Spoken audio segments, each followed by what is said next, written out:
Jumlah kebutuhan guru madrasah di 34 provinsi pada 2022 bisa dicek melalui portal Simpatika. Simpatika adalah sistem pengelolaan data pendidik dan tenaga kependidikan yang dikembangkan oleh Kementerian Agama atau Kemenag. Data-data yang tersimpan di dalam Simpatika berupa data PTK yang bekerja di lingkungan Kemenag. Simpatika mengembangkan berbagai fitur dan layanan, salah satunya platform cek kebutuhan guru madrasah di seluruh provinsi di Indonesia, yang nantinya sebagai dasar untuk rekrutmen P3K Kemenag tahun 2022. Assalamualaikum warahmatullahi wabarakatuh. Jumpa lagi di channel MGMP Bin yang menyajikan konten edukatif dan informatif seputar pendidikan. Terima kasih yang sudah subscribe.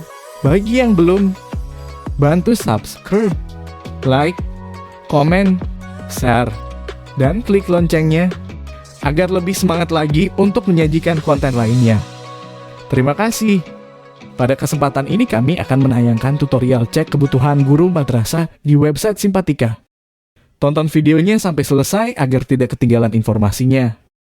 Selamat menyaksikan. Berikut langkah-langkah untuk cek kebutuhan guru madrasah dalam negeri pada 2022.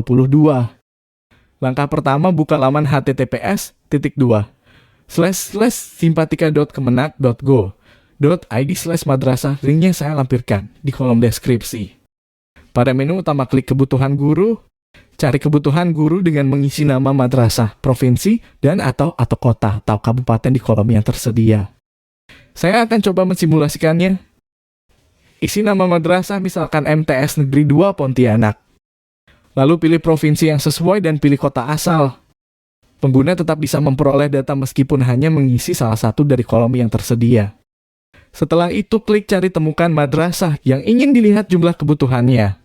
Madrasah dengan ikon panah turun berwarna merah artinya masih memiliki kekurangan kebutuhan guru mata pelajaran tertentu. Klik lihat detail untuk melihat rincian kebutuhan guru mata pelajaran di madrasah tersebut. Perlu diketahui bahwa data di kebutuhan guru di Simpatika merupakan data dari semester genap tahun ajaran 2020 atau 2021. Data tersebut juga tidak mempertimbangkan adanya tugas tambahan guru. Artinya kemungkinan kekosongan kebutuhan guru di suatu madrasah bisa jadi sudah terisi oleh guru mata pelajaran lain yang diberi tugas tambahan. Demikian tutorial kami sampaikan, semoga bermanfaat bagi guru yang akan ikut seleksi P3K. Sekian, terima kasih. Wassalamualaikum warahmatullahi wabarakatuh.